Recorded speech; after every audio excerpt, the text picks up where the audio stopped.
வளங்களை கொள்ளையடிக்கிறவன், முறைகேடாக மலைகளை நொறுக்கி கற்கள்ங்கிற பேரில், குவாரிங்கிற பேரில் மணலை அள்ளி விற்கிறவனை தடுக்க போகிறான்னு ஜவஹர் அலி கொலைக்கு நீங்கள் கடுமையாக நடவடிக்கை எடுத்திருந்தா ஜாகிர் ஹுசேன் இன்னைக்கு செத்துருக்க மாட்டார். 6 மாதமாக அவர் வலைவழியில் பேசிட்டே இருக்காரு. நேரடியாக முதல்வருக்கே பேசுகிறாரு. இந்தந்த அதிகாரிகளோட தொடர்பு இருக்குது, இவங்க என்னை இத்தனை முறை என்னை கொல்றதுக்கு அச்சுறுத்துறாங்கன்னு. அதுக்கப்புறமா ஒருத்தர் உரிய பாதுகாப்பு கொடுக்கல. நடுச்சாலையில் வெட்டுறதுங்கிறது இது எப்படி இந்த துணிவு வருது? நீங்களே இப்போ 3 கொலைகளை சொல்லிட்டீங்க.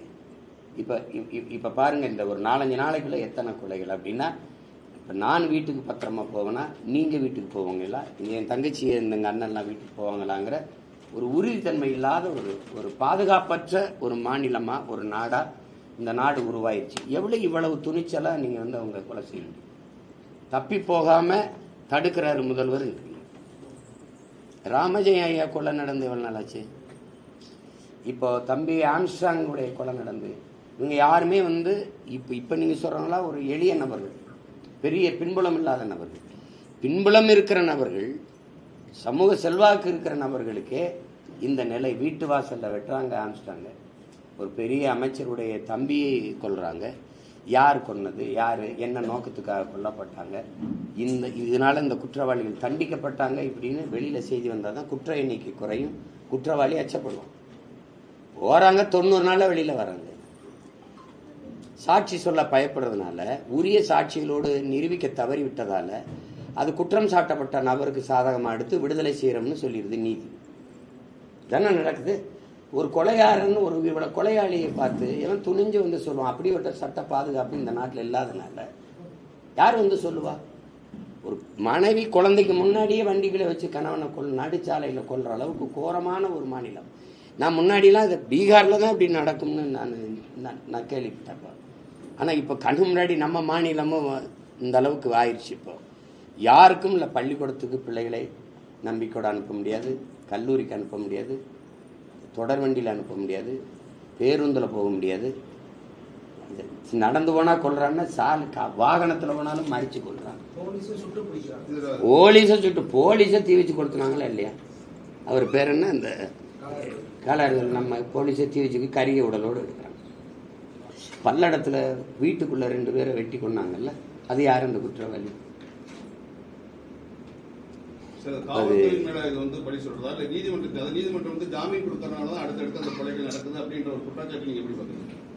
காவல்துறை யாருக்கு வேலை செய்யுது? காவல்துறை யாரோட இருக்கு? இப்போ உதாரணமாக உங்களுக்கு சொல்கிறேன். இப்போ நாங்கள் போராடுறோம், எங்களுக்கு பொழுது போகாமல் போராடுறோமா? இல்லை, மக்களுக்காக. காவல்துறையில் பணி செய்கிற அந்த அதிகாரிகளுடைய பிள்ளைகளுக்கும் சேர்த்து தான் நாங்கள் உரிமைக்கு போகிறோம். இப்போ இந்த மீனவர்களுக்காக நாங்கள் போராடுறோம் ராமேஸ்வரத்தில். நாளைக்கு முதல்ல காவல்துறை அனுமதி மறுத்தது. நான் கேட்டது சனி ஞாயிறில் தான். அங்கே அரசு பள்ளிக்கூடம் உங்களுக்கு தெரியும், விடுமுறை நாளில் பள்ளிக்கூடம் இருக்குது, அதனால தர முடியாதுங்கிறது. இது சரியான பதிலாக இருக்கா? இல்லை. நீதிமன்றத்துக்கு போகிறோம். நீதிமன்றத்தில் போய் நீதிபதி சரி நடத்திக்கிறீங்கன்னு கொடுத்த பிறகு அந்த உத்தரவு எங்கள் கையில் காட்டுங்க, எங்கள் கண்ணில் காட்டுங்க, அப்போ தான் உங்களை மேடை போட விடுவோம்னா இது எப்படி? அவர் தான் சொல்லிட்டார்ல, வரும்ல, காட்டுவோம்ல. ஆனால் எவ்வளவு நெருக்கடி தருதுன்னு பாருங்க. இந்த போராட்டம் இது எங்கள் தன் தேவைக்காக, எங்கள் லாபத்துக்காக, எங்கள் தேவைக்காக போராடுறது போல தடுக்குது. ஆனால் அதே இது திமுகவுடைய ஒன்றிய செயலாளர் மகளுக்கு சடங்குக்கு பூப்படியில் நீராட்டு விழாவுக்கு 2 நாளைக்கு முன்னாடி கொடி கட்டுறாரு, அவ்வளவு விளக்குகளை போடுறாரு. அதுக்கு எந்த விசாரணையும் இல்லை, எந்த தடையும் இல்லை, எந்த அனுமதி மறுப்பும் இல்லை. அப்போ யாருக்கு வேலை செய்கிறீங்கன்னு இருக்குல்ல, நீங்கள் யாருக்கு வேலை செய்கிறீங்க? ஒரு கட்சியை காப்பாற்ற கடற்கரை சாலையில் திமுக கொடியை கட்டிக்கிட்டு வர்ற ஒரு வாகனம் முன்னாடி போன பெண்களை மறித்து தொந்தரவு செய்யுது. அது வெளியில் வந்துருச்சுன்னொடனே அவசரமாக அந்த வண்டியில் போன ஒரு பையனை எடுத்து காவல்துறை வண்டியிலே உட்கார வச்சு இது மாதிரி ஒரு காணொலி எடுத்து போடுவீங்க. நாங்கள் ஏடிஎம்கே, ஆனால் இந்த கொடியை கட்டினா எங்களுக்கு சுங்கச்சாவடியெல்லாம் மறிக்க மாட்டாங்க. அங்கேயே உன்னுடைய ஃப்ராடுத்தனம் ஆரம்பிக்கும். அப்போ இந்த கொடியை கட்டினா திருடலாம், கொலை பண்ணலாம், பாதுகாப்பு இருக்குது அப்படின்னா எப்படி இருக்கு பாருங்க. உடனே அவரை எடுத்து எங்களுக்கு இதில் இல்லை, நாங்கள் அந்த அதில் நாங்கள் தெரியாமல் இதுக்காக தான் கொடியை கட்டினோம்னு சொல்ல வைக்கிறேன். நீங்கள் ஏன் இந்த குற்றவாளிகளை வாக்குமூலத்தை எடுத்து வெளியிடுறதில்லை? ஆம்ஸ்ட்ராங் கொலையில் கைதிகளை தினம் நீதிமன்றத்தில் ஏற்றி இறக்குறீங்கள கொண்டு. அவர் இதை சொன்னார், இந்த காரணத்துக்காக கொண்டாங்கிறாருன்னு ஏன் எங்களுக்கு சொல்ல மாட்டேங்கிறீங்க? சேகர்பாபு சொல்றாரு, முதல்வர் எடுக்கிற நடவடிக்கைனால எல்லாமே வட மாநிலத்துக்கு குற்றவாளி பயந்து போடுறாங்க. அவ்வளோ கடுமையாக குற்றவாளி எந்த தைரியத்தில் வந்து கொலை செய்யறான்? எந்த தைரியத்தில் செய்யறான்? இதுக்கு முன்னாடி இருந்த ஆட்சியில் இப்படி நடந்ததா? சொல்லுங்க, இப்படி நடந்ததா? அங்கொன்று இங்கொன்றுமா எப்பாவது சொல்லுங்க. கொன்னுறலாம், கொன்னுட்டு வேற மாநிலத்துக்கு ஓடிடலாங்கிற துணிவு அவனுக்கு எப்படி வருது? எப்படி வருது சொல்லுங்க? இவ்வளவு உளவு படை இருக்கு, இவ்வளவு ரகசிய கண்காணிப்பு படைகள் வச்சிருக்கிறீங்க, காவல்துறை வச்சிருக்கிறீங்க, இவ்வளவு பெரிய கட்டமைப்பு, இது எப்படி அவன் தப்பிச்சு போயிடறான்னு சொல்றீங்க? ஏன் சாராய கடை திறந்து வச்சுங்க வேற மாநிலத்தில் போய் குடிச்சிருவான்றீங்க. இது ஒரு காரணமா? இது ஒரு காரணமா சொல்லுங்க? காமராஜர் காலத்தில் சாராய கடை இல்லை, அண்ணா காலத்தில் இல்லை, பக்தவச்சலம் காலத்தில் இல்லை, ராஜாஜி காலத்தில் இல்லை, ஓமந்தூர் ராமசாமி ரெட்டியார் தாத்தா காலத்தில் இல்லை, குமாரசாமி ராஜா காலத்தில் இல்லை, சுப்பராயன் காலத்தில் இல்லை. இப்படித்தான் பக்கத்து மாநிலமே குடிப்பாங்கன்னு காரணம் சொல்லிட்டு இருந்தாங்களா? சரி, 6 வயசு பிள்ளைய வன்முணர்வு செஞ்சு கொலை பண்ணி போறான், மனநோய் பாதிக்கப்பட்ட மனநலம் பாதிக்கப்பட்ட பெண்ணை கற்பழிச்சு போறான். அதனால விபச்சார விடுதியை திறந்து விட்டுருவோமா? சொல்லுங்க. அது ரொம்ப பண்றாங்க, 60 வயசு அம்மாலேருந்து எல்லாரையும் பண்ணிடுறான், அதுக்காக விபச்சார விடுதியை திறந்து விடுவீங்களா? பக்கத்து மாநிலத்துலேயே குடிக்கிறாங்கிறதுக்காக நீ சாராய கடை திறந்து விடுறேன்றியே, இது எப்படி? வேற ஆளை கூலிக்கு வச்சு கொலை பண்றான், அதனால நம்மளே கொலை பண்ணிடுவோம் அப்படின்னு முடிவு பெறுவீங்களா? இது எப்படிப்பட்ட அணுகுமுறை? எப்படிப்பட்ட இதை எப்படி ஏற்கிறதுன்னு கீழ்கோர்ட்ல வந்து தண்டனை கொடுத்தா மேல் கோர்ட்ல விடுதலை பண்றாங்க, அது வரைக்கும் மேல் கோர்ட்ல வந்து விடுதலை கொடுத்தா கீழ்கோர்ட்ல தண்டனை கொடுக்குறாங்க. இது ஒரு முரண்பாடான ஒரு செயலா பாக்குறீங்க? நீ எனக்கிட்டே பேசுறதா வேடிக்கை. பல முறை நான் எடுத்து பேசிக்கிறேன். ஒரு வழக்கில் 3 தீர்ப்பு இருக்கு. கீழே மேல விடுதலை செய்யும், உயர்நீதிமன்றம் தண்டிக்கும், உச்சநீதிமன்றம் விடுதலை செய்யும். உயர்நீதிமன்றம் விடுதலை செஞ்சா உச்சநீதிமன்றம் தண்டிக்கும். அப்போ ஒரு வழக்கு 3 நீதி இருக்கு ஒரு நாட்டில். இப்ப எல்லாமே அதிகாரத்திற்கு, இப்போ தன்னாட்சி அதிகாரம் பெற்ற அமைப்புகள்னு நம்ம பேசுறோம். இந்த நீதிமன்றம், தேர்தல் ஆணையம், வருமான வரித்துறை, அமலாக்கத்துறை, இதெல்லாம் இருக்குல்ல, இந்த புலனாய்வுத்துறை, 5 தன்னாட்சி அதிகாரம் பெற்ற அமைப்பு. இது ஆட்சியாளர்களுடைய 5 விரல்களா இயங்குது. நீட்டுனா நீட்டும், மடக்குனா மடக்கும்.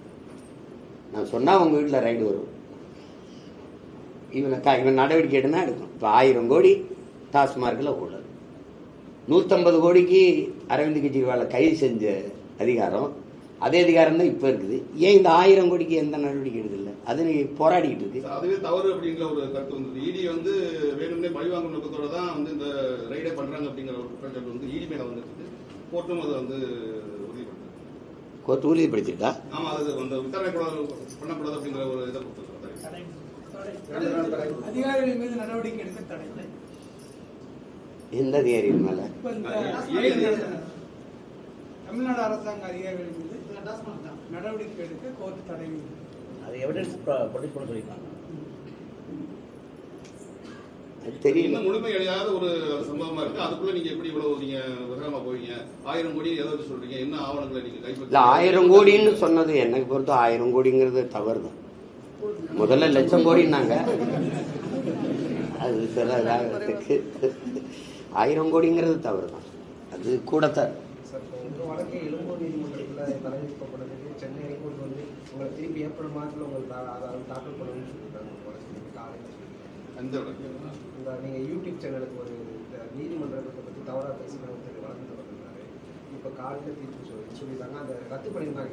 எனக்கு தெரியல, ஏன்னா இப்போ எனக்கு வந்து 260 வழக்கா, இதுல எந்த பக்கம் கிழக்கா தெற்கா மேற்கான்னு தெரியல. ஏதோ கேட்டுக்கிற வேண்டியதான். சார் உங்க மேல போட்டிருந்த வழக்கை விசாரிக்க தள்ளுபடி பண்ணிட்டாங்க. ஆனா அவர் திருப்பி ஹைகோர்ட்டுக்கு போயிருக்காரு. அந்த வழக்கை வந்து நீங்க ஏப்ரல் மாதம் அது சம்பந்தப்பட்ட ஆவணங்களை தாக்கல் செய்து சென்னை என்ன வழக்கு? அந்த யூடியூப் சேனலுக்கு நீங்க நீதிமன்றத்தை பத்தி ஒரு குற்றச்சாட்டு நீங்க வந்து ஒரு கோர்ட்ல கொடுத்துருக்கீங்க. அந்த கோர்ட்ல வந்து தள்ளுபடி பண்ணிட்டாங்க. இப்ப மறுபடியும் அதை விசாரிக்க சொல்லி இப்ப உயர்நீதிமன்றத்தில் அது வழக்கு விசாரணை, அது நீதிமன்றம் ஏறுறது இறங்குறது சிறை. நீதிமன்றங்கள் மூலமா தான் அரசியல் நடக்குது அப்படின்ற ஒரு விமர்சனம் இல்லை, நான் தான் வைக்கிறேன். இப்போ நம்ம உதாரணமா ஒன்று சொல்லுவோம். இப்போ நீட்டு தேர்வு எழுதணுமா வேணாமா, யார் முடிவு எடுக்கணும்? சட்டமன்றம், பாராளுமன்றம். ஆனால் வழக்கு நீதிமன்றத்துக்கு போகுது, நீதிபதி எழுதலான்னு. இப்போ காவிரியில எனக்கு தண்ணி தரணும், இது யார் முடிவு செய்யறது? எல்லாமே நீதிமன்றத்தின் மூலமா தான். கச்சத்தீவு மீட்பு கொடுத்தது தான். 2 கட்சி, காங்கிரஸோ பாரதிய ஜனதாவோ ஒரே பதில சொல்லும், அதோட தூக்கி போட்டுரும். முடிவெடுக்கிறது யாரு? நீதிமன்றம். இப்ப எது ஒன்றும் சொல்லுங்க, எது ஒன்று, எந்த வழக்கு ஒன்றும் சொல்லுங்க, எந்த மக்கள் பிரச்சனையும் கடைசியா நீதிமன்றத்துக்கு தள்ளி விட்டுருவாங்க. தள்ளி விடும்போது நீதிமன்றம் கூடும் கூடாதுன்னு சொல்லி விட்டுரும். அப்போ நாட்டை ஆள்றது நீதிமன்றமா, சட்டமன்றம், பாராளுமன்றமா? இந்த கேள்வி எழுதா இல்லாது. இது ஒரு இதுக்கு வச்சுக்கோங்க. நீட்டு தேர்வு பாதிக்கப்படுறாங்க மக்கள், நல்லா தெரியுது. எளிய மக்கள், சிற்றூர்கள் இருக்கிற அடித்தட்டு பிள்ளைகள் இந்த மருத்துவம் படிக்கிற கல்வி கனவாயிருச்சு. அது எல்லாருக்கும் தெரியுது, எல்லாருக்கும் தெரியுது. அப்ப அதை நீங்க மக்கள் நலன் சார்ந்து கட்டமைக்கப்பட்ட அதிகாரம் சட்டமன்றம், பாராளுமன்றத்தில் விவாதிச்சு ஒரு நல்ல முடிவு எடுக்கணுமே ஒழிய அதை நீதிமன்றத்துக்கு சாட்டி விட்டுறது, தள்ளி விட்டுறது. அது இவர் என்ன நினைக்கிறாங்களோ அதை நீதிபதிகள் வாயால சொல்ல விட்டுறது. சொல்ல விடும்போது நீதிமன்றம் தீர்ப்பு வந்துருச்சு, சட்டத்தை மதியுங்கள், அதுதானே நீங்க சொல்றீங்க. இதுதானே நீண்ட காலமா நடந்துட்டு இருக்கு. அப்போ இங்க சட்டமன்ற, பாராளுமன்ற ஜனநாயகம், இந்த மக்களாட்சி என்பது வெற்று வார்த்தையாகி நீதிமன்ற ஆட்சி தான் நடக்குது. இப்போ உதாரணமா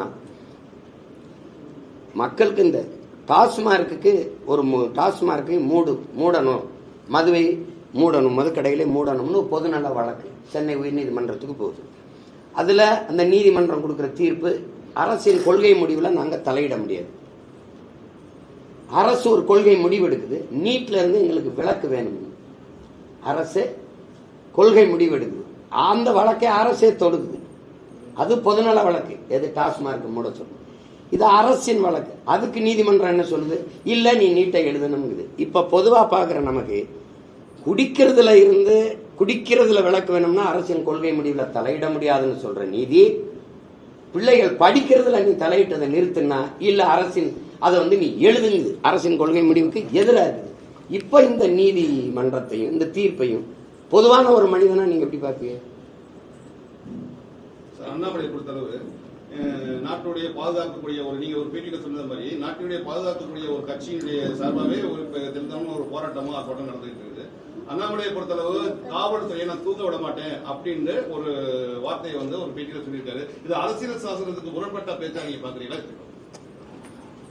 அது இல்ல, காவல்துறை ஒரு தம்பிகிட்ட நம்ம கேட்கறது, கெஜ்ரிவாலுக்கு எதிராக இந்த மது வழக்கில் வரும்போது நீங்க போராடினீங்களா? இல்ல, நடவடிக்கை எடுத்தீங்க. அங்க தெலுங்கானால ஐயா சந்திரசேகர மகன் இதே மாதிரி குற்றச்சாட்டு வரும்போது நீங்க போராடினீங்களா? நடவடிக்கை எடுத்தீங்களா? நடவடிக்கை. இங்க ஏன் நீங்க போராடிட்டு இருக்கீங்க நடவடிக்கை எடுக்காம?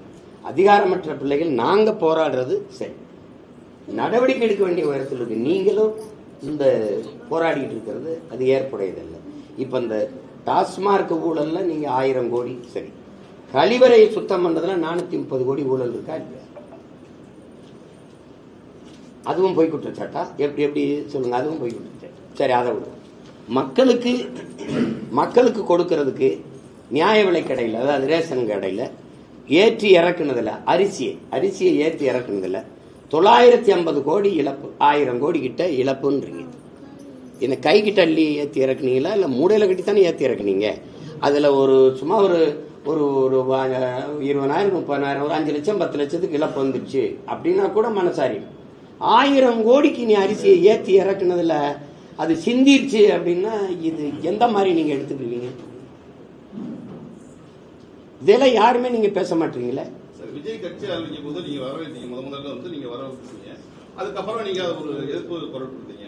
உங்களுடைய நிலைப்பாடு விஜய் கட்சிக்கு வந்தது உங்களுக்கு விருப்பமா இல்ல தாண்டி உங்களுக்கு விஜய் மேல எதுவும் இல்ல? அது கொள்கை முரண் தான். அவர் தம்பி அவர் ஒரு கொள்கை எடுத்து சொல்றாரு, அந்த கொள்கையை எதிர்க்க வேண்டிய தேவையா இருக்கு, எதிர்க்கிறோம். அதுல திராவிடமும் தமிழ் தேசியம் ஒண்ணுங்கிறது அது எப்படி ஏற்கிறீங்க? நீங்க ஏற்கிறீங்களா? திராவிடத்துக்கு எதிராக தான் தமிழ் தேசியமே. திராவிடம் என் மொழியை வச்சுக்கிட்டு பிழைக்கும், அதை அழிக்கும், தமிழ்னு பேசி அழிக்கும். நாங்கள் எங்கள் மொழியை காக்க போராடுவோம், அது ஒப்புக்கு அழுகும், நாங்கள் உளமாற அழுவோம். கச்சத்தீவை எடுத்துக்கிட்டு போகும் இந்தியம், எடுக்கும்போது கைகட்டி வேடிக்கை பார்க்கும் பதவிக்காக திராவிடம். அதை மீட்டே ஆகணும், அது எங்கள் வாழ் உரிமை, எங்கள் பிறப்புரிமைன்னு போராடும் தமிழ் தேசியம். ரெண்டுக்கு நிறைய தூரம் இருக்குது. உங்களுக்கு விளங்குதுன்னு நினைக்கிறேன். அவங்களுக்கு ஈழம் ஒரு பிரச்சனை, மீனவர் படுகொலை ஒரு பிரச்சனை, எங்களுக்கு பிரச்சனை இல்லை. அது எங்களுக்கு வாழ் உரிமை, அது எங்கள் கனவு. அது ஒவ்வொன்றையும் நீங்கள் பட்டியலிட்டு அது பெரிய மேடை பேச்சு போல போயிடும். அதனால அது தம்பி வந்து அது திராவிடமும் தமிழ் தேசியம் ஒன்று சொல்லக்கூடாது. நேற்று சட்டசபையில் இந்த 2 நிகழ்வு நடந்திருக்கு. ஒன்று வந்து பன்னீர்செல்வத்துக்கு ஒரு சேர கேப் விட்டு வந்து செங்கோட்டையன் பக்கம் இருக்காரு, ஒரு கேப் சும்மா கிடக்குது. அதே போல வந்து வேல்முருகன் வந்து சபாநாயகர் இருக்கே அபகரிச்சு பார்த்தான்னு சொல்லிட்டு ஒரு குற்றச்சாட்டு வந்திருக்கு. இந்த 2 நிகழ்வு நீங்க எப்படி பாக்குறீங்க? சட்டசபையில் நடந்த இந்த நிகழ்வு நீங்க எப்படி?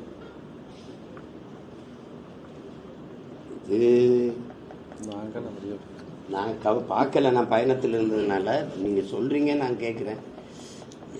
இப்போ வந்து சட்டசபையில் தமிழர்னு பேசினாலாம் அந்த அவை குறிப்பிலிருந்து நீக்கணுன்றாங்க, அது உரிமைன்னு பேசினாலும் நீக்கிறாங்கன்னா இது தமிழ்நாடு அரசு தானா, தமிழர்களுக்கான அவை தானாங்கிற சந்தேகம் வருதா இல்லையா?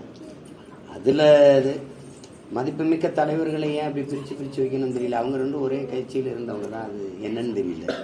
அது தனியாக அழைச்சி பேசினா தான் தெரியும் என்ன பிரச்சனைன்னு.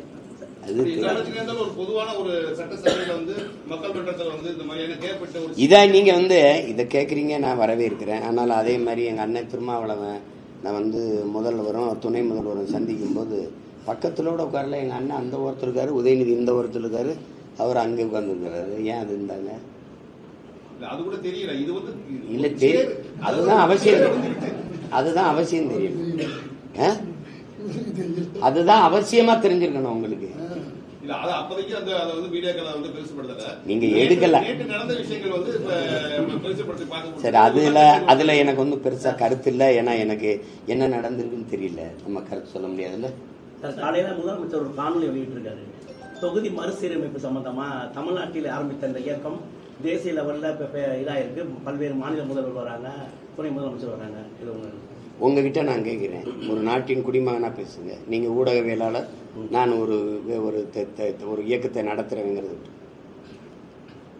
இப்ப உண்மையிலேயே இந்த தொகுதி சீரமைப்பு வந்து இப்ப நடக்க போதா? இது எப்ப பேச்சு வந்தது தெரியுமா? 2023 இதே மாதிரி ஊடகத்துல நான் எதிர்த்து அதை பேசுனது இருக்கு. அதை விட முக்கியமா இருந்தது இருக்குது. எல்லா மாநில முதல்வரையும் சந்திச்சு செஞ்சிருக்க வேண்டியது. நீட்டுக்கு எத்தனை குழந்தைகள் நம்ம மாநிலத்தில் செத்துருக்காங்க, அப்ப பேசல. கச்சத்தீவு மீட்புக்கு பேசல. இதை விட மிகப்பெரிய நம்ம மாநிலத்துக்கு பாதிக்கப்பட்ட சிக்கல்கள்லாம் இருக்கு, அப்போலாம் பேசல. மாநிலங்களுக்கான உரிய நிதியை கொடுக்க மறுக்குது அரசு அப்படின்னு தென் மாநிலங்கள் எல்லாருக்கும் தான் பாதிக்குது, அதை பேச வரல. அப்ப அந்த மாதிரி இதுல விட்டுட்டு இப்ப வந்து இது வருதா வரலையான்னே தெரியல. இந்த இதுக்கு போய் இவ்வளவு முன்னுரிமை கொடுத்து தேர்தல் நேரத்தில் இது தொடங்கி இந்த சிக்கலை முத அவங்க பேச ஆரம்பிச்சது எப்போ? அப்ப ஏன் நீங்க எதுக்கல? 40 உறுப்பினரை வச்சிருக்கீங்க. நாடாளுமன்றத்தில் இது பற்றி விவாதம் வரும்போது கடுமையாக எதிர்த்து அதை தகர்க்கணும், அந்த கருத்தை சிதைக்கணும், அதை எதிர்த்து சண்டை போடணும். அதை விட்டுவிட்டு இங்கே வந்து இதை திசை திருப்புறது இருக்குன்னு நீங்கள் மும்மொழிக்கு எதிர்ன்னு பேசுறீங்க. எங்கே மும்மொழி தமிழ்நாட்டில் இல்லை? கொண்டு வந்த பெருமக்கள் நீங்கள் தான். நீங்கள் நடத்துகிற பள்ளிக்கூடங்களில் தமிழ் படிக்க வாய்ப்பு இருக்கா? தமிழ் படித்தால் பேசினா தண்டை விதிக்கிறீங்களா இல்லையா? நீங்கள் நடத்துகிற பள்ளிக்கூடங்களில் இருக்கா? இல்லை, வாய்ப்பு இல்லை. தாய்மொழி படிக்க வாய்ப்பு இல்லை. இந்த புதிய கல்விக் கொள்கையில இருக்கிற இந்த மும்மொழி கொள்கையை எதுக்குறீங்க? இல்லம் தேடி கல்வி நீங்க செயல்படுத்தினீங்க, அது எதுல இருக்குது? புதிய கல்விக் கொள்கையில. புதிய கல்விக் கொள்கையை நீங்க ஏற்கிறீர்களா எதிர்க்கிறீர்களா? அது ஒரே கல்வி அதானே. அதை ஏற்கல, நாங்க எதிர்க்கிறோம், அதுதானே. புதிய கல்விக் கொள்கை என்பது நம் குழந்தைகளுக்கு எழுதி வைக்கிற மரண சாசனம்னு கல்வியில் பெரிய பெரிய அறிஞர் பெருமக்கள் கருத்தை பதிவு பண்றாங்க. அது உலகத்துக்கே தெரியும், அது ஒரு பேராபத்தானது. இந்தியா பல மொழிவழி தேசிய இனங்கள் கூடி வாழக்கூடிய ஒரு கூடாரம், ஒரு கூட்டமைப்பு. உங்களுக்கு ஒரு மொழி, உங்களுக்கு ஒரு கலை கலாச்சாரம் பண்பாடு, உங்களுக்கு ஒரு வரலாறு, உங்களுக்கு ஒரு எல்லாம் இருக்கு, வழிபாடு எல்லாம் இருக்கு. அவருக்கு ஒன்று இருக்கு, அவருக்கு ஒன்று இருக்கு, அவருக்கு ஒன்று இருக்கு. இதுல ஒரே மாதிரி உடைய போடு, ஒரே மாதிரி உணவை போடு, ஒரே மாதிரி படி, ஒரே மொழியில படி, ஒரே வரலாறு படிங்கிறது அது அது சரியான ஜனநாயகம் இல்லை. அது இறையாண்மைக்கு ஏற்புடையதும் அல்ல, ஒருமைப்பாட்டை கட்டி காக்கிற செயலும் அல்ல. அதை பேசாத விட்டுட்டு ஒரே நாடுங்கும்போது ஏற்றீங்க, ஒரே ரேஷன் கார்டும்போது ஏற்றீங்க, ஒரே வரின் போது பேசாமல் இருந்தீங்கல்ல. ஒரே நாடு ஒரே தேர்தலை இப்ப எதிர்க்கிறீங்க. முதலா ஒரே நாடு ஒரே தேர்தலை ஆதரிச்சு பேசின பெருந்தகை யாரு? யாராவது சொல்லுங்க, நினைவில் இருக்கா? ஐயா, இவருடைய அப்பா ஐயா கருணாநிதி அவர்கள் பேசினது தான். நாட்டினுடைய செலவை குறைக்க அன்றைக்கு பொதுக்குழுவிலே கூடி அன்றைக்கு பிரதமராக இருந்த அவையார் ஜெயலலிதா இந்திரா காந்தி ஒரு இடத்திலே அப்படின்னு போய் இருக்க வேணா நான் வலைவலியில் அனுப்புறேன். தேவைன்னா ஒன்று பேசுறீங்க. கச்சத்தீவை எடுத்து கொடுக்கும்போது எதிர்த்து சண்டை போட்ட ஒரே ஒருத்தன் என் தாத்தன் முகேத்தவர் மட்டும்தான். உங்க அப்பா ஒரு தவறை செஞ்சாரு, இந்திய நிலப்பரப்பில் ஒரு பகுதி எடுத்து சீனனுக்கு கொடுத்து பெரிய துரோகத்தை செஞ்சாரு. அதே துரோகத்தை எங்கள் தமிழ் மக்களுக்கு நீங்க செய்றீங்க. நான் ராமநாதபுரத்து பாராளுமன்ற உறுப்பினர்கிற முறையில் பேசுறேன். என் மக்களின் வாழ்வாதாரத்தை பறிக்கிறீங்க, நீங்க பெரிய துரோகத்தை செய்றீங்கன்னு பேசணும். ஒரே வீரமகன் என் தாத்தன் தான். இவர் என்ன பேசுனாங்க? இவங்க உறுப்பினராக தான் பேசுனாங்களா? கொடுக்கும்போது கைகட்டி இருந்துட்டு சுப்பிரமணிய சாமி இன்னும் குற்றச்சாட்டை வைக்கிறாரு. கச்சத்தீவு எடுத்து கொடுக்கும்போது இந்திரா காந்தியால காசு கொடுக்கப்பட்டது, காசு வாங்கிட்டாரு கருணாநிதி. மறுக்கலாம் செஞ்சிருக்கணும்ல. பொய் சொல்றாருங்க. எத்தனை முறை அந்த குற்றச்சாட்டை வைக்கிறாரு? ஏங்க அவர் பொய் சொல்றாருங்கன்னு நீங்க மறுக்கவே இல்லைங்க. திருப்பி அதிகாரத்தை கலைச்சு விட்டுருமோன்னு பயந்துக்கிட்டு பேசாம இருந்துட்டு திருப்பி தேர்தல் வரும்போதெல்லாம் கச்சத்தீவை மீட்க போராடுவோம், கச்சத்தீவை மீட்க போராடுவோம். கொடுக்கும்போது என்ன பண்ணுவீங்க? கொடுக்கும்போது என்ன பண்ணீங்க? ஒவ்வொரு மாநாட்டுக்கும் கூட்டத்தை கூட்டி லட்சக்கணக்கா போயிட்டு மாநாட்டை காட்டி வலிமை காட்ட நீங்க கச்சத்தீவை கொடுக்கும்போது அந்த அதிகாரத்தை எதிர்த்து ஒரு இந்த வாழ் உரிமை பறிபோகுதுரா, நம்ம சொந்த சொத்துரா, சேதுபதி பாட்டனுடைய நிலமடா வாங்கடான்னா எல்லாரும் வந்திருப்பான். கட்சி பாகுபாடின்றி தடுத்திருக்க முடியுமா? முடியாதா? இப்படி ஒவ்வொன்றையுமே இப்படி நாடகம் போட்டு ஏமாத்திட்டு தொடர்ச்சியா என் மீனவனை சொல்றான். எனக்கு ஆதரவா இருங்க, இந்த அழுத்தம் கொடுங்க, அந்த இலங்கைக்கு சொல்லுங்க, பொருளாதார தடை விதிக்க சொல்லுங்க, அவனோட பாதுகாப்பு வர்த்தக தொடர்பை துண்டிக்க சொல்லுங்க அப்படின்னு பேசாம இது வருதா இல்லையான்னு தெரியல. தொகுதி சீரமைப்பு ஒண்ணு இல்ல, சாதிவாரி கணக்கெடுப்பை எடுக்க இந்த அரசு ஏன் தயங்குது? உங்களோட கூட்டணி வச்சிருக்க காங்கிரஸ் தெலுங்கானால எடுக்கும்போது உங்களுக்கு என்ன தயக்கம்? உங்களுக்கு என்ன தயக்கம்? கேட்கறது நாங்க யாரு? பறையரு, படையாச்சி, தேவேந்திரர், தேவர், நாடாரு, கோனாரு, முத்தரையரு, ஏன் நாங்களே கேட்கிற எங்களுக்கு தலைக்கேற்ப எண்ணி கொடுத்துறாப்பா அப்படின்னு. உனக்கு என்ன பிரச்சனை? அது இல்ல மத்திய அரசு தான் எடுக்கணும். மாநில உரிமையை ஏன் பேசுன? ஒரு சாதிவாரி கணக்கெடுப்பு எடுக்கிற உரிமை இல்லாத நீ சாதிவாரி இடஒதுக்கீடு நான் தான் கொடுத்தேன் எப்படி பேசுற? அருந்தியதற்கு 3 விழுக்காடு நான் தான் கொடுத்தேன். கொடுக்க முடியுது உங்களால? இஸ்லாமியர்களுக்கு 3.5 நான் தான் கொடுத்தேங்கிறீங்க. கொடுக்க முடியுது உங்களால? படையாட்சிக்கு 10.5 ஐயா எடப்பாடி கொடுத்தாரு. மாநில அரசு கொடுக்க முடியுது. அது ஏற்கப்படுது, அது நிராகரிக்கப்படுதுங்கிறது வேற. கொடுக்கிற உரிமை வச்சிருக்க, கொடுக்க உரிமை இருக்கு, சாதி வரி கணக்கு எடுக்க உரிமை உனக்கு இல்லையா? இது நாடகமா? இது ஏமாற்றா இல்லையா? அதான் ஏமாற்றா இல்லையா?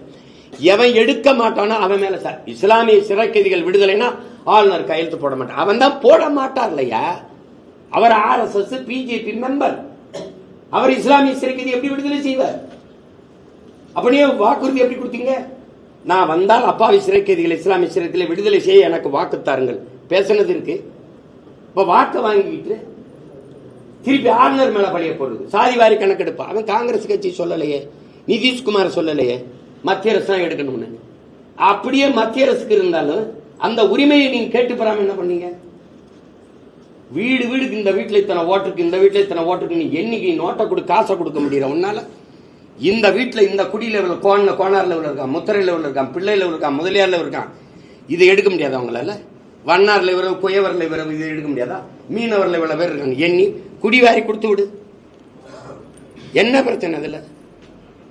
2026 நாம் தமிழர் கட்சி மக்களுக்கு கூடிய வாக்குறுதிகள் ஒன்னா ரெண்டா சொல்லுங்க. முக்கியமானது எல்லாமே முக்கியமானது. என் மக்கள் அனுபவிக்கிற ஒவ்வொரு பிரச்சனையும் எங்களுக்கு முக்கியமானது தான்.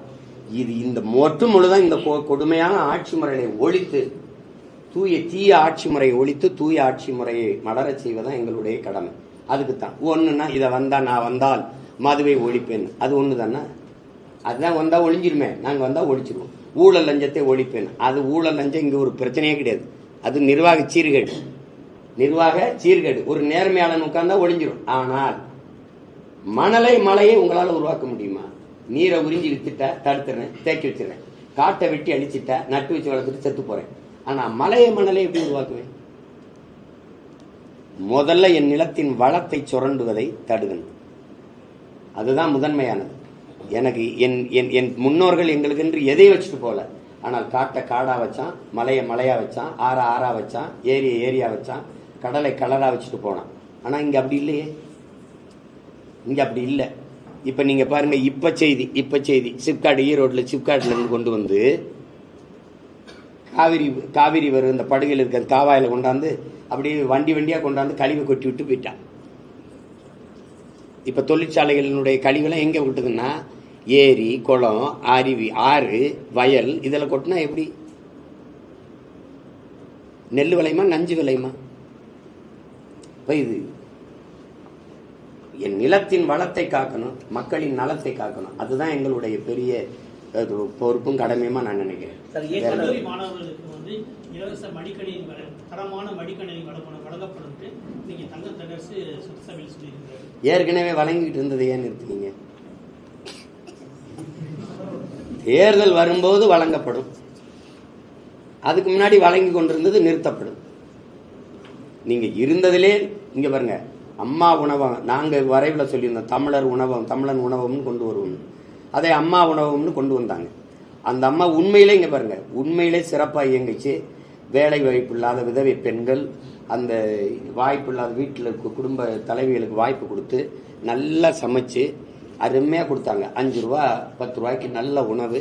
இந்த வேலைக்கு போகிறவங்க, வெளியூர்கள்லேருந்து வந்து தங்கி இருக்கிற பிள்ளைகளுக்கெல்லாம் நல்ல உணவு. உண்மையிலே சிறப்பான திட்டம். அதே முன்னீங்க மடிக்கணினிங்கிறது ஒரு படிக்கிற பிள்ளைகளுக்கு ஒரு உதவியாக இருக்குது. சரி, அதை கொடுத்துக்கிட்டு இருந்தீங்க, அதை கொடுங்க, அது ஒன்றும் இல்லை. இதில் என்ன கொடுமைன்னு பார்த்தீங்கன்னா, இலவச பேருந்து கட்டணம், குடும்ப தலைவிகளுக்கு 1000, புதுமை பெண்ணுக்கு ஒரு 1000, அதுக்கு பிறகு தமிழ் மகனுக்கு ஒரு 1000. இப்போ இந்த மாதிரி மடிக்கணினி, மிதிவண்டி, மின் விசிறி, இந்த மாதிரி இந்த மாவு அரைக்கிற எந்திரம், மசாலா அரைக்கிற எந்திரம், இதுகளை காட்டி தான் 9 லட்சம் கோடி கடனாகி வச்சிருக்காங்க. ஐயா என்னை பாருங்கய்யா, 9 லட்சம் கோடிங்கிறது எவ்வளோ பெரிய தொகைங்க? 9 லட்சம் கோடியில் இந்த நாடு எப்படி பார்ப்போம்? ஒரு அடிப்படை கட்டமைப்பு, சரியான சாலை வசதி, தடையற்ற மின் உற்பத்தி விநியோகம், சீரான மின்சார விநியோகம், நல்ல மருத்துவங்க, ஏழை வாழை எவனுக்கு எல்லாருக்கும் பாடுபடுற தரமான மருத்துவம் கிடைக்குதுங்க. அப்படி ஒரு மருத்துவ கட்டமைப்பு, சமமான கல்வி, ஏழைக்கு பணக்காரனுக்கு சிற்றூர் நகர்ப்புறம் என்று இல்லாது சரியான கல்வி, அருமையான கல்வி, மேற்கூரை இடிஞ்சு விழாம, உப்மாவுக்கு என் பிள்ளை தட்டேந்திட்டு போகாம எது காலையில் அப்படி கல்வி, அறிவை வளர்க்கும் கல்வியும் உயிரை காக்கும் மருத்துவமும் உலக உயிர்களின் உயிர் தேவையா இருக்கிற நீரும் வியாபார பொருளாயிருக்கு. இந்த இடத்துல நல்லாட்சி எங்க இருக்கு? ஒரு நாட்டின் வளத்திலே ஆகச்சிறந்த வளம் அறிவு வளம் தான். அந்த அறிவு வியாபாரம் ஆயிடுச்சு. இல்ல, நான் தரமான கல்வி என் தேசத்தின் குடிகளுக்கு கொடுப்பேன், அப்படி ஏதாவது கட்டமைப்பு இருக்கா? பின்ன அரசு பேருந்த பாத்திரிக்கையில வலைவெளியில பின்னாடி இருக்க கதவு பிஞ்சுக்கிட்டு, பக்கத்தில் இருக்க கதவு பிஞ்சு போது நூலை வச்சு கட்டி ஓடிக்கிட்டு இருக்கிறது. இந்த நிலையில வச்சுட்டு 9 லட்சம் கோடி கடன் வாங்கி என்ன நலத்திட்டத்தை நிறைவேற்றி இருக்கிறது என்று இந்த சட்டசபையில நிதித்துறை அமைச்சர் பேச முடியுமா, விளக்க முடியுமா? 9 லட்சம் கோடி வட்டி எவ்வளவு கட்டுறீங்க? வட்டி எவ்வளவு சொல்லுங்க. இந்த கடன் பெற்று இவ்வளவு கடன் பெறுங்க, ஆனால் அது நலத்திட்டமா நிறைவேற்றியதை எங்களுக்கு காட்டுங்க. சாலை, அருமையான சாலை, மழை நீர், கழிவு நீர் வழிந்தோட காவாய், கணக்கில்லா நீர்த்தேக்கங்கள், ஒரு சொட்டு நீர் மழை அப்படியே ஓடி போய் கடல்ல சேராம நல்லா குடிக்க நீர் விநியோகம். இப்பவும் நீங்க தனியார் பொத்தல்ல வாங்கி தானே குடிக்க முடியுது.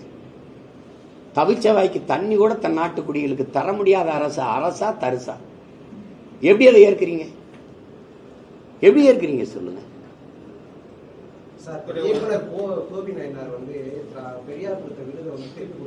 பெரியார் இல்ல, பெரியார் இயக்கம், தீகா கொடுத்த விருதை வந்து திருப்பி கொடுத்துட்டாரு. அவர் என்ன சொல்றாங்கன்னா, நான் வந்து ஒரு படத்துல எடுத்ததை நிஜத்துல செய்யும்போது தீகா வந்து எதிர்த்துருக்கு, ஆனா அந்த படத்துக்கான ஒரு விருதை கொடுத்தாங்க, அதை நிஜத்துல கொண்டு வரும்போது இவங்க எதிர்த்து இந்த எனக்கு இந்த விருது தேவையில்லைன்னு திருப்பி கொடுத்துட்டாரு. அவருடைய தன்மானத்தின் வெளிப்பாடுன்னு நினைக்கிறேன் நான். இது மாதிரி நிறைய பேர் மறுத்திருக்காங்க. எங்க அப்பா கூட திருப்பி பாரதிராஜா அப்பா கூட இந்திய நாட்டு விருதை திருப்பி கொடுத்துருக்காரு. அம்மா ஜானகி இருக்காங்கல்ல, அவங்களுக்கு கொடுத்த இந்திய விருது பாராட்டி கொடுத்த அந்த விருது எனக்கு வேணாம், நீங்களே வச்சுக்கிறீங்கன்னு போயிட்டாங்க. ஜேசஸ் மறுத்துட்டாரு. மம்முட்டி வந்து விருதெல்லாம் எனக்கு வேணாமேன்னு போயிட்டாரு. இது ஒவ்வொரு அந்த கலைஞர்களுடைய, தம்பி கோவி நாயனாருடைய தன்மான உணர்வாக நான் பார்க்குறேன். அது எதுக்கு அது தேவையில்லாமல் அதை வாங்கி வச்சுக்கிட்டு அப்படின்னு நினைக்கிறாரு. என் கருத்தை நீ நிராகரிக்கிற, அப்ப அதை வாங்கி வச்சுட்டு நான் என்ன பண்றது அப்படின்னு நினைக்கிறாரு. கடைசியா ஒரே கேள்வி, அதை நான் வரவேற்கிறேன். கோபப்படாம பதில் சொல்லணும். அதாவது கூட்டணி இல்லாத எந்த கட்சியும் தமிழகத்துல வந்து ஜெயிக்க முடியாது அப்படின்ற ஒரு கருத்து ஒண்ணு நிலவுது. அதை பத்தி நீங்க அது உங்க கருத்து. இப்ப நீங்க நான் சொல்றேங்க, தினமும் படிக்கிறோம். பெரும்பெரும் அறிஞர்கள், பெரும்பெரும் தலைவருடைய வாழ்க்கை வரலாறு, அவருடைய எப்படிலாம் வென்றிருக்காங்கன்னு நம்ம பார்க்கறோம். ஒரு சொல்லும் போது இப்ப என்னால முடியாது அப்படின்னு நீங்க சொல்ல உங்களுக்கு உரிமை இருக்கு. என்னால முடியாதுன்னு தான் நான் சொல்லணும். யாரால முடியாதுன்னு சொல்றதுக்கான உரிமையோ உங்களுக்கான தகுதியோ அதுக்கான வாய்ப்போ உங்களுக்கு இல்லை. நீங்க சொல்லக்கூடாது. நீங்க என்ன சொல்லணும், நல்ல ஆட்சி நல்ல அரசியல் வரணும், நல்ல ஆட்சி வரணும்னு நினைக்கிற பெருமக்கள் கூட்டணி இல்லாம எப்படி வெல்ல முடியும், கொள்கை இல்லாம எப்படி வெல்ல முடியும் தான் நீங்க கேட்கணும். நீங்க கூட்டணி வைங்க, கூட்டணி வைங்க, கூட்டணி வைங்க. கூட்டணி வச்சு வென்று போனவர்கள் சட்டசபைக்குள்ள பாராளுமன்றத்துக்குள்ள படுற பாட நீங்க பாக்குறீங்களா? நான் சுதந்திரமா இவ்வளவு நேரம் பேசிட்டு இருக்கேன்ல, நீங்க கேட்கறதுக்கெல்லாம். தமிழ்நாட்டில் இப்படி ஒரு தலைவர் இப்படி உட்கார்ந்து நீங்க இந்த கேள்விகளை எல்லாம் கேளுங்க. எங்க இந்த இப்படி கொலையா நடக்குதுங்க, எங்க இப்படி 1000 கோடின்னு இந்த கூட்டணி திமுக வச்சிருக்க தலைவர்கள் யாராவது ஒரு பதில் சொல்லிட்டா அப்புறம் நான் கூட்டணி வைக்கிறேன். அதாவது நாட்டு மக்கள் சுதந்திரமா வாழணும், எல்லா உரிமையும் பெறணும்னு போராட வந்துட்டு நானே சுதந்திரத்தை வந்துட்டு நின்றுட்டேன்னா நீங்களே பார்த்தீங்க. நான் எங்க ஐயா செங்கோட்டையன்னு ஒரு விழாவில், தம்பி பாண்டே விழாவில் நான் நினைக்கிறதெல்லாம் பேசுறேன். அவரே சொல்றாரு, சீமான் எங்க ஐயா நான் சிக்கல்ல இருக்கேன். அவ்வளவு பெரிய தலைவரே இக்கட்டி சிக்கல் இருந்தாருன்னா நாடும் மக்களும் எப்படி இருக்கிறது? தம்பி நீங்க நினைக்கிறீங்க இங்க பாருங்க, நீங்க நினைக்கிறீங்க கூட்டணி வையின்னு என்னை கேட்கல. கூட்டணி வைக்காம 36 லட்சம் மக்கள் போட்டுட்டும் போது 26ல இதே 62வது மக்களுக்கு என்ன பிரயோஜனமா இருக்குது? அதை 36 லட்சம் நீங்க வாக்கு வாங்கினாலும் மக்களுக்கு அது ஏதாவது போய் சேருது. வெறும் அந்த நீங்க சொல்ற வாக்குறுதிகள் மக்களுக்கு வந்து போய் சேரணும்ல, அதை நீங்க எப்படி நீங்க கொண்டு வரீங்க? சரி, நீங்க வாக்குறுதியை கொடுத்து ஆட்சிக்கு வந்ததுல என்ன போய் சேர்ந்துருக்கு?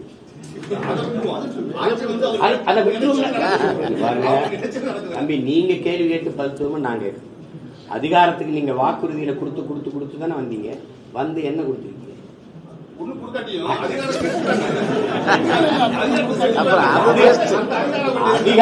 அதிகாரத்தாலே மக்களுக்கு பதவியா? நான் வெல்லல. ஆனால் நான் சொல்றது நடக்குதா இல்லையா? வீடை இடிச்சு பாப்போம்ன்ற, இடிக்க முடியல ஒன்னால. நீ நிலத்தை எடுத்து 8 வழிச்சாலை போட்டு பாப்போம்ன, உன்னால போட முடியல. நீ எங்க பரந்தூர்ல விமான நிலையம் கட்டி காட்டிரு பாப்போம்ன, போட முடியல. ஆனால் இந்த துணிவோட கூட்டணி வச்சு அதிகாரத்துல வென்று கூட உட்கார்ந்துருக்கு யாராவது பேச முடியுதா? முடியல. இப்ப உங்களுக்கு ஒரு பிரச்சனையால நான் தான் வந்து நிக்க வேண்டியது இருக்கு. அவன் வரமாட்டான், ஏன்னா பிரச்சனையே தரதா வந்தான். தனியா நின்று வெல்ல முடியாதுன்னு பேசுறது. கெஜ்ரிவாலால வெல்ல முடியும், என்னால வெல்ல முடியாதா? 2014 தனியா நின்றுதான் அம்மையார் ஜெயலலிதா 37 இடம் பாராளுமன்றத்தில் வென்றாங்க. நீங்க உடனே அவசரப்படுறீங்க. மரம் வச்சு தண்ணி ஊத்தி உரம் போட்டு வளர்க்குற நானே உடனே காய்க்கணும்னு ஆசைப்படல. இன்னைக்கு ஏன் வந்து என்ன எதுக்கு இப்படியா? ஒண்ணு நான் இல்லை, நான் தோத்துட்டேன், நான் விட்டு போறேன், நான் வலுவா ஒரு கட்டடத்தை கட்டி போறேன். என் தங்கச்சி வந்து வென்று ஆண்டுட்டு போறா, இங்க உட்கார்ந்து இருக்கிற இந்த பிள்ளை வந்து ஆண்டு வென்றுட்டு போறா. என்ன இருக்குது? என் பாட்டன் முன்னோர்கள் என் தாத்தன் அப்பன் செய்யல, நாங்களாம் செஞ்சுட்டு போறோம். உடனே வா. அப்பெல்லாம் யாரும் என்ன கேட்கலையே, அப்பெல்லாம் ஒன்றும் கேட்கல. தமிழகத்தை எத்தனை ஆண்டு நீங்கள் அது எனக்கு நிறைய நினைவு தெரிஞ்ச நாள்ல இருந்து பேசிக்கிட்டு தான் இருக்கேன். ஆனா இந்த அரசியலை நாங்க எடுக்கிற அரசியலை 15 ஆண்டுகளா செய்யும். அதுக்கு முன்னாடி எங்க இருந்தாலும் இந்த மொழி இனத்துக்காக பேசிக்கிட்டே இருக்கு. 25 நாள் முழு அரசியல் இது பார்க்கும்போது ஒரு கவர்மெண்ட் எக்ஸாம் கால்பேர் பண்ணிட்டு 1 வருஷத்துல பாஸ் ஆகிற பசங்க படிப்பாங்க. இது ஒரு வெளியூர்ல இருந்து வந்திருக்காரு, இந்த ஆதவர்ஷனா போயிருக்காரு. இது வந்து பார்க்கும்போது ஒரு கட்டமைப்புன்ற ஒரு அமைப்பு ப்ராஜெக்ட் மாதிரியே தெரியுது. இன்னும் மக்கள்கிட்ட பேசிட்டு இருக்காங்க. இது மாதிரி ஒரு அமைப்பை வச்சு மக்களை வச்சு ஜெயிக்க முடியும்னு நீங்க நினைக்கிறீங்களா? இல்ல, அரசியல்ல 2 விதம் இருக்கு, 2 இருக்கு. தேர்தல் அரசியல், மக்கள் அரசியல், சேவை அரசியல், செயல் அரசியல், செய்தி அரசியல். இப்ப இந்த அதிகாரங்கள் இருக்கிற கட்சி ஆட்சிகள் எல்லாம் செய்தி அரசியல் தான் செய்யும். சேவை அரசியல், செயல் அரசியலை பற்றி கவலைப்படாது. தேர்தல் அரசியலை தான் அது குறிவைக்கும். மக்கள் அரசியலை கவலைப்படுறவன் தேர்தல் வரும்போது தான் தேர்தலை சிந்திப்பான், மற்றபடி மக்களை பற்றி சிந்திப்பான். மக்கள் அரசியலை செஞ்சிருந்தால் தமிழக முதல்வர் சட்டசபையில பேசுறார், 1,00,000 போராட்டங்களுக்கு 3 ஆண்டுகள்ல நாங்க அனுமதி கொடுத்திருக்கோம். அப்போ 1,00,000 போராட்டங்கள், 1,00,000 பிரச்சனைகள் மக்கள் மீது திணிக்கப்பட்டிருக்கு, அதை ஏற்கணும். அப்போ 1,00,000 பிரச்சனைகளை கொடுத்திருக்கீங்களா? பிரச்சனைகளை கொடுத்ததை பேசாம போராட அனுமதி கொடுத்ததை பெருமையா பேசுற ஒரு அரசை நீங்க எப்படி பாப்பீங்க? இது தேர்தல் அரசியலை கவனம் பண்றதுனால வருது.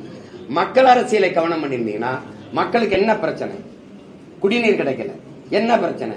பகுதி நேர ஆசிரியர் நிரந்தர பணிக்கு போராடுறான், அதை எப்படி தீர்க்கிறது? போக்குவரத்து தொழிலாளி பழைய ஓய்வூதியம் கேட்கிறான், அதை எப்படி பாக்குறது? அதை பத்தி நீங்க சிந்திச்சிருக்கணும்.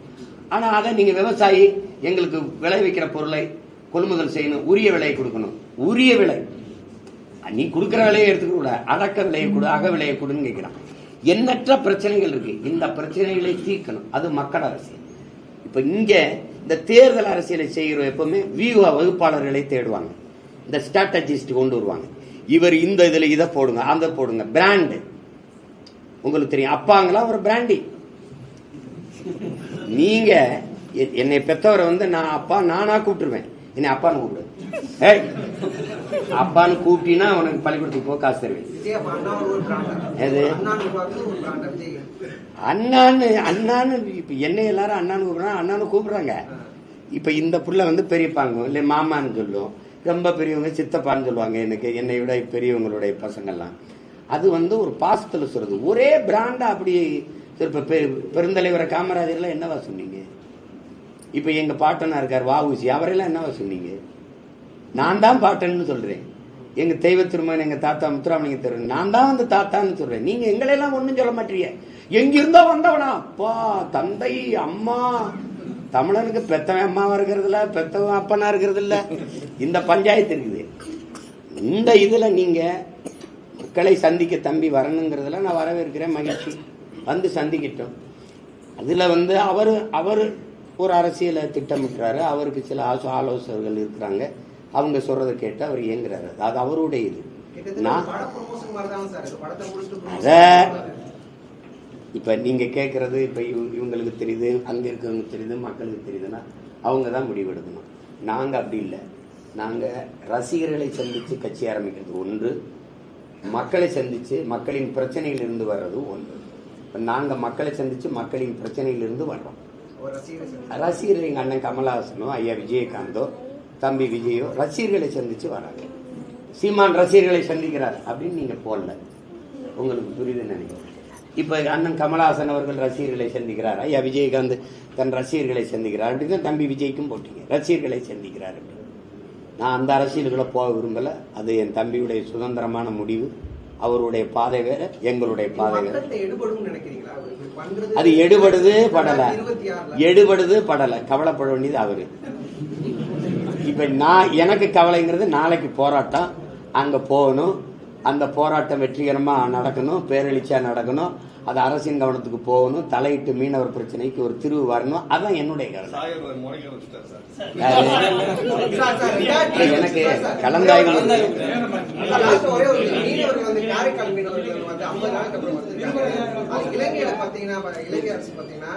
ஹாஸ்பிட்டல்ல சங்கிலியை வச்சு கட்டி போட்டுருக்குன்னு சொல்லியிருக்காங்க. அடிப்பட்டவங்களுக்கு காயம் கொடுக்கல, 2 மணி நேரம் அந்த படகுல துப்பாக்கி சூடு நடத்துங்க. எங்களுக்கு அடிப்படை உரிமையை மறுக்கப்பட்டிருக்கு, ரொம்ப சித்திரவதைப்பட்டு தான் வெளியே வந்திருக்குன்னு சொல்லியிருக்காங்க. இந்த நீ போராட்டம் நடத்த போறதுனால இந்த சம்பவத்தை வச்சு நீங்க இல்லை, இது எனக்கு இந்த செய்திகள் புதுசு இல்லை. ஏன்னா நான் ரத்தமும் சதையுமா அந்த மக்களோடு வாழ்ற ஒரு பிள்ளை. இது உங்களுக்கு தெரியும், இதுக்காக போராடி 6 மாசம் சிறையில் இருந்திருக்கேன், இந்த ஐயா கருணாநிதி ஆட்சி காலத்தில். இதில் என்ன சிக்கல்னா, அதை பற்றி தான் உங்களுக்கு திரும்ப சொல்றேன். எங்களுக்கு ஒரு உயிர் இருக்கு, எங்களுக்கும் உணர்ச்சிகள் இருக்கு, எங்களுக்குன்னு உரிமை இருக்குன்னு இந்த அரசுகள், இந்த தலைமைகள் கவலைப்படல. எங்களுக்கு ஒரு ஓட்டு இருக்குது, எங்களுக்கு ஒரு வாக்கு இருக்குதுன்னு தான் கவலைப்படுமே, எங்களுக்கு ஒரு வாழ்க்கை இருக்குதுன்னு அது கவலைப்படாது. இதை விட கொடுமையெல்லாம் இருக்கு. 12 பேரை ஒரே சங்கிலியில கட்டி எடுத்துட்டு போனதெல்லாம் இருக்கு. இது தெரியுது. இதை தடுக்க வேண்டியது நான் இல்லை, நீங்க இல்லை, அதிகாரத்தில் இருக்கிறவங்க முறையிட்டு பேசணும். இதுக்குத்தானே நீங்க எல்லா மாநில முதல்வரையும் சந்திச்சிருக்கணும், இதுக்குத்தானே சந்திச்சிருக்கணும். நீங்க இப்ப என்ன தொகுதி குறைஞ்சு போயிரும்னு பேசுறீங்க? சரி குறையல. 40 பாராளுமன்ற உறுப்பினரை வச்சு நீங்க சாதிச்சு முடிச்ச ஒன்று சொல்லுங்க. ஒரு சிந்தனையாளன் என்ன சொல்லணும்? சுதந்திரத்துக்கு முன்னாடி சுதந்திரம் பெற்ற உடனே 543 கொடுத்தீங்க. அப்ப 30 கோடி 40 கோடி மக்கள் இருந்திருப்போம்னு வச்சுக்கோங்க. இப்ப 150 கோடி 150 கோடிக்கு 543 உறுப்பினருங்கிறது சரியான பிரதிநிதித்துவம் இல்லை. அப்ப 6 சட்டமன்றத்துக்கு ஒரு பாராளுமன்றம்ங்கிறத மாத்தி 3 சட்டமன்றத்துக்கு ஒரு நாடாளுமன்றம்னு கொண்டு வா. அப்படி பேசினா அது ஆக்கப்பூர்வமானது. சரிதானே? நீ அதை விட்டுவிட்டு இது குறைஞ்சிரும்னா ஏன் குறை? இது குறைக்கிற பேச்சு வரட்டும், சண்டை போடுவோம்.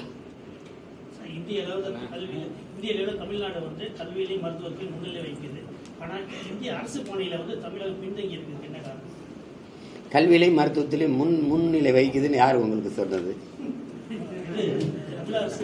தமிழக அரசு தானே சொல்லும், வேற அரசு சொல்லாது. உண்மையிலே முன்னிலை வைக்குதா? கல்வியில தமிழ்நாடு எங்க இருக்கு? கடன்ல தான் முன்னிலை வைக்குது. இந்திய மாநிலங்களில் அதிகப்படியாக கடன் பெற்ற மாநிலம் தமிழ்நாடு. வேற எதுல முன்னிலை வைக்குது? அப்ப கேரளா எந்த நிலை வைக்குது? எந்த நிலை வைக்குது?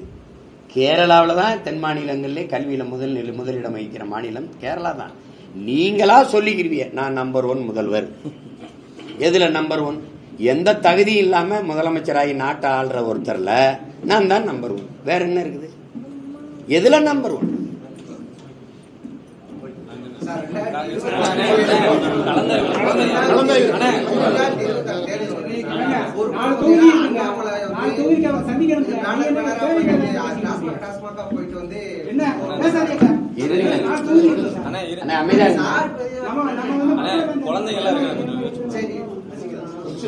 சொல்லு கேள்வி.